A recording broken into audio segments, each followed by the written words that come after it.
పాపులకు స్తుతి స్తోత్రాలు చెల్లిస్తూ నా నోటి మాటలు మా అందరి హృదయానుసారము మీ దృష్టికి అంగీకారయోగ్యంలో చేయబడి క్రీస్తు నామంలో అడిగి వేడుకుంటున్నాను తండ్రి. ఆమేన్. ప్రతి ఒక్కరి జీవితంలో దేవుడు నూతన కార్యములను జరిగించాలని ఆశిస్తూ ప్రార్థిస్తూ దేవుని వాక్యంలో నుంచి కొన్ని మాటలను మనం ధ్యానం చేసుకుందాం. ముందుగా ఒక సంగతి నేను మీకు జ్ఞాపకం చేస్తున్నాను.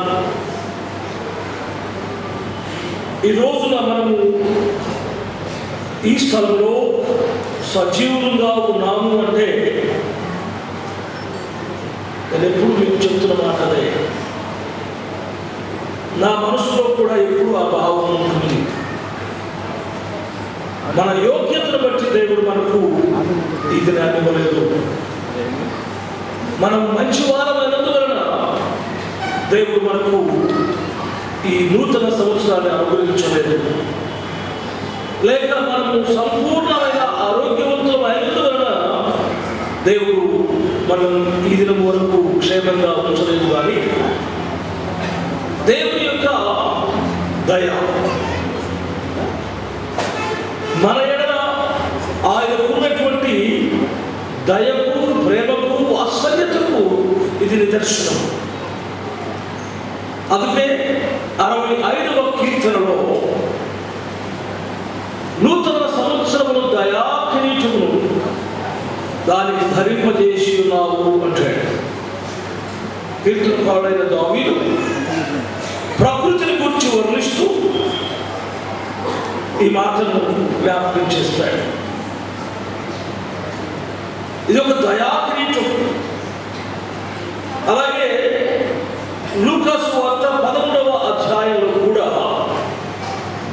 అంజూరపు చెట్టు ఉపమానాన్ని మనం చూసినప్పుడు మొదట నరికివేయమని చెప్పిన యజమాని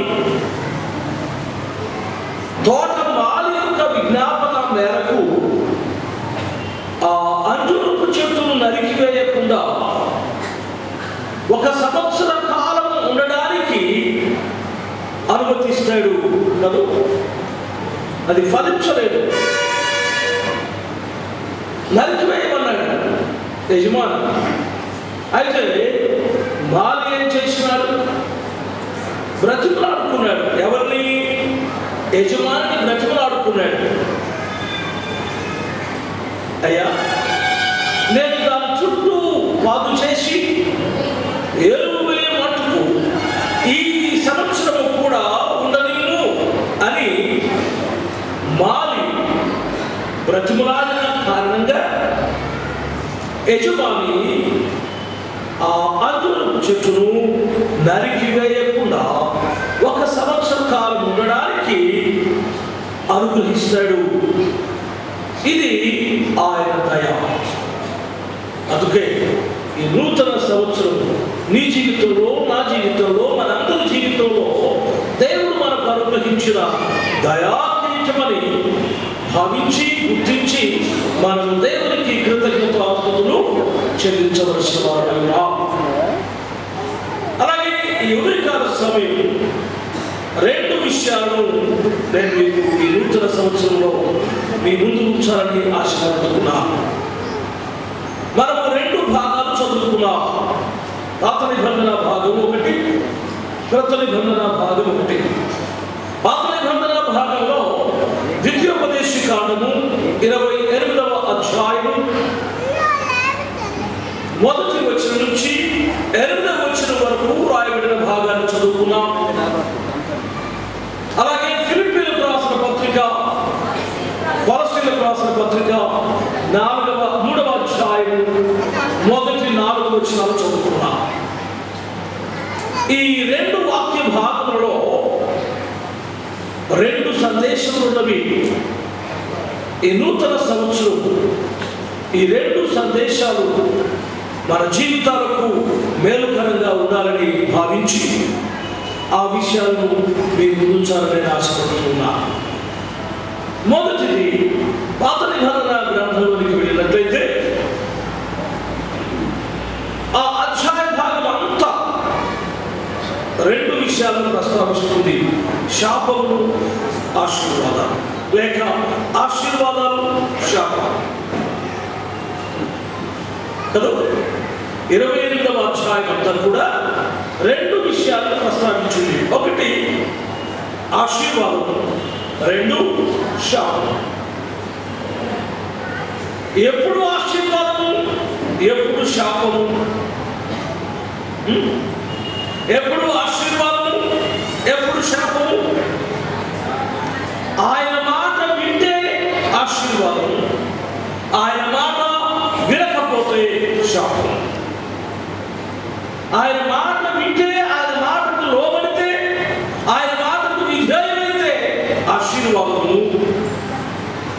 ఆయన మాటను తృణీకరించి పడచమని పెట్టి ఆయనకు ముఖము చూపించకుండా వీపు చూపించి వెళ్ళిపోతే శాపము.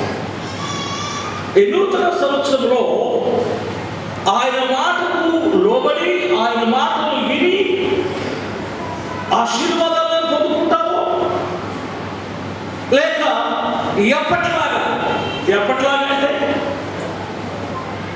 ఎప్పట్లాగంటే ఇప్పుడు జరుగుతున్న ప్రకారం, అది ఇప్పుడు జరుగుతున్న ప్రకారము ఎప్పట్లాగే అలవాటు ప్రకారంగా తృణీకరించి వెళ్ళి శాపాన్ని తెచ్చుకుంటావు.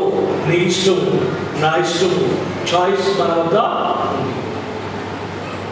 శాపము, ఆశీర్వాదము, జీవము, మరణము 2 మన ముందు ఉంచబడినవి.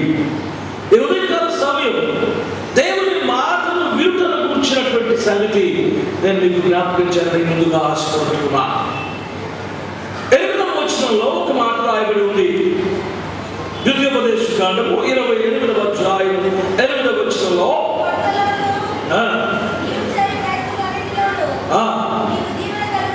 నీవు చేయు పనులన్నిట్లో నీకు దీవెన కలుగునట్లు యెహోవా ఆజ్ఞాపించును.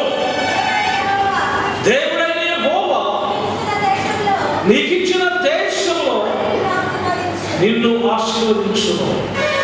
ప్రియమైనటువంటి దేవుని పిల్లలారా, దేవుడు ఈ శ్రేష్టమైన దేశాన్ని నీకు ఇచ్చాడు.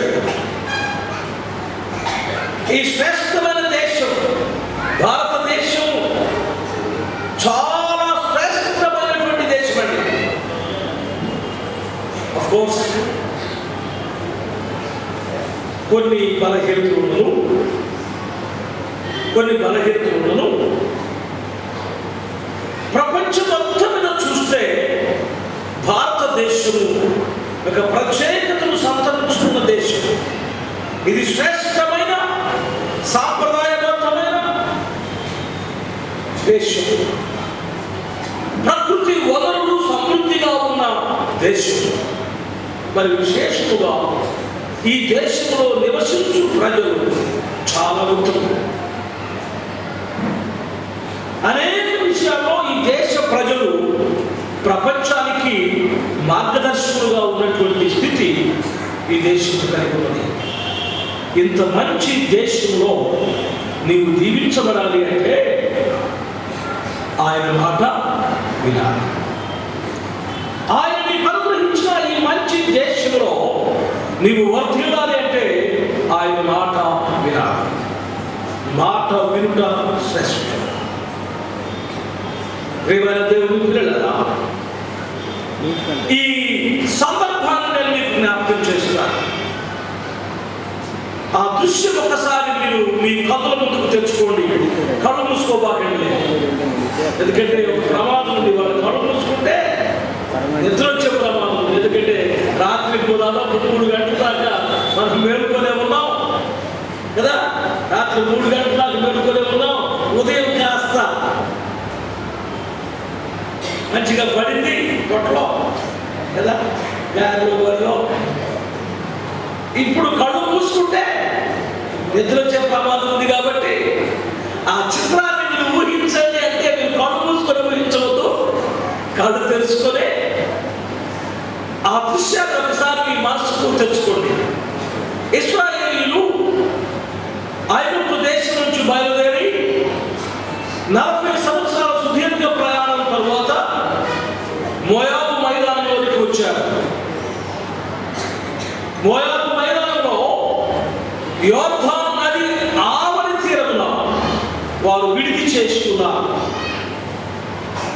యోర్దాను దాటి వెళితే వాగ్దాన దేశంలోనికి వెళ్తారు. అనగా కనుచూపు మేరలో దేవుడు వారికి వాగ్దానం చేసినటువంటి పాలు తీరను ప్రవహించు దేశము వారి కన్నులకు కనబడుతుంది. వారి కన్నులకు కనబడుతుంది.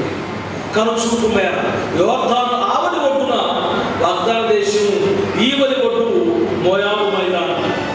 ఇశ్రాయేలీయుల సర్వసభ్య సమాజం ఆ మైదానంలో గుడారం వేసుకొని ఉన్నారు. మోషే అప్పటికి 120 సంవత్సరాల వయసు కలిగిన వాడు ఉన్నారు. మోషే అప్పటికి 120 సంవత్సరాల వయసు కలిగిన వాడు ఉన్నాడు. బహుశా మోషే యొక్క 6th సెన్స్ చెప్తూ ఉంది తన యాత్ర అయిపోయిందని. అంతటితో మోషే యాత్ర ఆగిపోతుంది. మోయాబు మైదానంలో కొండ మీద మోషే చనిపోతాడు. అయితే అతడు చనిపోక ముందు, అతడు తన యాత్రను ముగించక ముందు తనకు అప్పగించబడినటువంటి ఇశ్రాయేలీయుల ప్రజల విషయమై అతనికి ఎంతో శ్రద్ధ ఉన్నది. మోషే తన ప్రజలను బహుగా ప్రేమించేవాడు. తనకు అప్పగించబడిన మందను బహుగా ప్రేమించేవాడు మోషే. వాళ్ళు ఎక్కిపోతే నాకెందుకులే, ఉంటే నాకెందుకు, పోతే నాకెందుకు, సత్తే నాకెందుకు, బతికితే నాకెందుకు అనుకునే స్వభావం కలిగిన వాడు కాదు. అందుకే పరిశుద్ధ గ్రంథంలో మీరు జ్ఞాపకం చేసుకున్నట్లయితే ఇశ్రాయేలీయుల ప్రజల పక్షముగా విజ్ఞాపన చేస్తూ మోషే అంటాడు, దేవా నీ జీవ గ్రంథంలో నుంచి నా పేరు తుడిచివేయి. ఎందుకు? ప్రజలను కాపాడు. ప్రజల మీద ఉన్న తెగులు తీసివేయవా, నా పేరు అక్కడి కొట్టే అంటే తన ప్రజలను, తన మందను తనకు అప్పగించినటువంటి ఇశ్రాయేలీయులను ఎంతగా ప్రేమించాడో మోషే అర్థమవుతుంది. ఆ మోషే ఇక కొద్ది రోజుల్లో చనిపోతాడనగా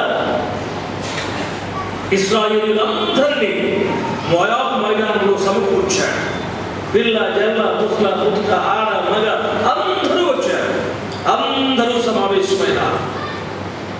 అందరూ వింటూ ఉండగా వారందరి యొక్క వినికిడిలో మోషే ధర్మశాస్త్ర గ్రంథాన్ని చదవడం ప్రారంభించాడు.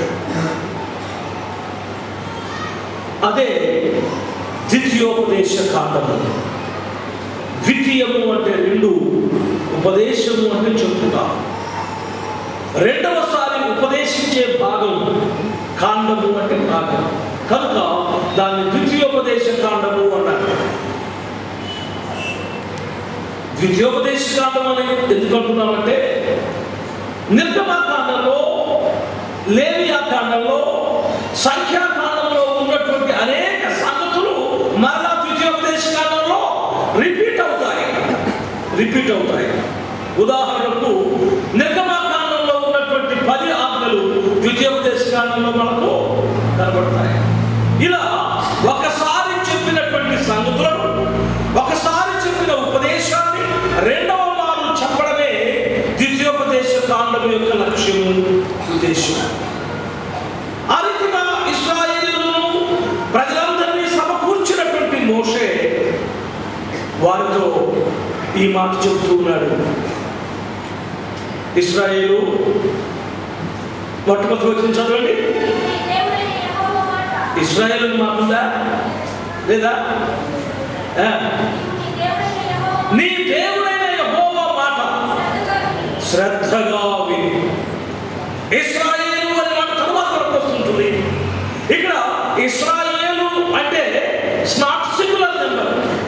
ఇశ్రాయేలు అనేటువంటిది ఒక్క వ్యక్తి యొక్క పేరు కాదు, ఇది ఒక జనాంగం యొక్క పేరు. ఇశ్రాయేలీయులు ఆయా సందర్భాల్లో ఇశ్రాయేలీయులు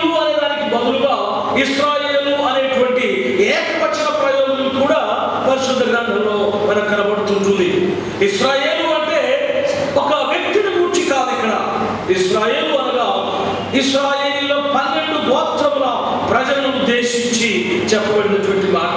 ఇశ్రాయేలు అనేటువంటిది యాకోబుకు దేవుడు పెట్టిన పేరు. యాకోబుకు దేవుడు పెట్టిన పేరు. అతనికి పూర్వం తల్లిదండ్రులు పెట్టిన పేరు యాకోబు అయితే యాకోబుకు దేవుడు పెట్టిన పేరు ఇశ్రాయేలు. అతని సంతానము 12 గోత్రముల వారే ఇశ్రాయేలీయులు. ఆయా సందర్భాల్లో ఇశ్రాయేలు అనేటువంటి ఏకవచన ప్రయోగం కూడా పరిశుద్ధ గ్రంథంలో మనకు కనబడుతుంది. ఇక్కడ రాస్తూ ఉన్నటువంటి మాటలు మనం చూసినట్లయితే, నీవు నీ దేవుడైన యెహోవా మాట శ్రద్ధగా విని నేను నీకు ఆజ్ఞాపించిన ఆయన ఆజ్ఞలను అనుసరించి నడిచిన ఎడల. గమనించండి, ఇక్కడ 2 విషయాలు. శ్రద్ధగా విను, అనుసరించి నడుచుకో. అప్పుడు నీవు నివసించు దేశంలో నీవు ఆశీర్వదించబడతావు. నీ కుటుంబము దీవించబడుతుంది. నీ పిల్లలు దీవించబడతారు. నీ ఎద్దులు దీవించబడతాయి. నీ గొర్రెల మేకల మందలు దీవించబడతాయి. నీ పిండి పిసుకు తొట్టి దీవించబడుతుంది. నీ గంప దీవించబడుతుంది. నీవు వెలుపలికి వస్తే దీవెన వస్తుంది, లోపలికి వస్తే దీవెన వస్తుంది. నీవు లోపలికి వస్తే దీవెన, వెలుపలికి వస్తే దీవెన. పట్టణంలో దీవించబడతావు, పొలంలో దీవించబడదు. నీవు ఎక్కడికి వెళితే అక్కడ దేవుడు నిన్ను దీవిస్తాడు. నీ చేతి పనులను ఆయన ఆశీర్వదిస్తాడు. నీవు నివాసం వచ్చే నీ దేశంలో నీవు దీవించబడతావు. ఇశ్రాయేలు, నీవు దేవుని మాట విను. దేవుని మాట వినడం మంచిది, దీవెనకరం, ఆశీర్వాదకరం. ఈ మధ్యాహ్న కాల సమయం ప్రియమైన దేవుని పిల్లల, దేవుని మాట వినుట అన్నిటికంటే శ్రేష్టం. మనం చాలాసార్లు దేవుని మాట వినము, కాకపోతే తల మాత్రమే ఊపుతాం. దేవుని మాట విను. వినుట అనగా మనకు ఉపదేశించబడిన దాని ప్రకారం నడవడం అంతే. వినడం తరవడం కాదు. అందుకే అక్కడ అంటాడు, నీ దేవుడైన యెహోవా మాట శ్రద్ధగా విని వాటిని అనుసరించి నడిచిన ఎడల. అది నువ్వు వాటిని అనుసరించి నడవాలి, వాటి ప్రకారం చేయాలి. అప్పుడు నీవు దీవించబడతావు. ఈ దీవెనలన్నీ నీ మీదకి వస్తాయి. భూమి మీద ఉన్న సమస్త జనాంగముల కంటే నేను హెచ్చుగా ఆశీర్వదిస్తాను అంటున్నాడు దేవుడు. ప్రియా దేవుని పిల్లలారా, కానుకలు ఇచ్చినంత మాత్రం చేత దేవుని మాట విన్నట్టు కాదు. క్రమము తప్పకుండా ప్రార్థనకు వస్తున్నంత మాత్రం చేత దేవుని మాట విన్నట్టు కాదు.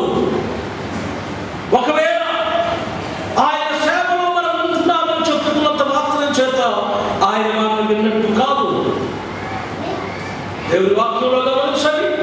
సమూయేలు ప్రవక్త రాసిన మొదటి గ్రంథం 15వ అధ్యాయం 22వ వచనంలో చూసినట్లయితే, సమూయేలు ప్రవక్త రాసిన మొదటి గ్రంథం లేక మొదటి సమూయేలు గ్రంథం అంటారు, 15వ అధ్యాయం 22వ వచనాన్ని చూసినట్లయితే, అందుకు సమూయేలు తాను సెలవిచ్చిన మాట ఆజ్ఞే ఒకడు గైకొనడం వలన యెహోవా సంతోషించున్నట్లు ఒకడు దహన బలులను అర్పించడం వలన ఆయన సంతోషించునా? ఆలోచించుము. బలులను అర్పించుట కంటే ఆజ్ఞను గైకొనుటయు, బలులను అర్పించుట కంటే ఆజ్ఞను గైకొనుటయు, పొటేళ్ల క్రొవ్వు అర్పించుట కంటే మాట వినుట శ్రేష్టము. అది మాట వినుట శ్రేష్టం. ఆయన మాటకు లోబడాలయ్యా, ఆయన మాటకు లోబడాలి. దేవుని మాట వినక, దేవుని మాటకు లోబడక ఆశీర్వాదాలు పోగొట్టుకున్నారు కొందరు. దేవుని మాటలను విని ఆ మాటలకు లోబడి శాశ్వత దీవెనలను పొందుకున్నారు మరొకరు. గమనించండి, దేవుని మాట వినక దేవుని చిత్తమును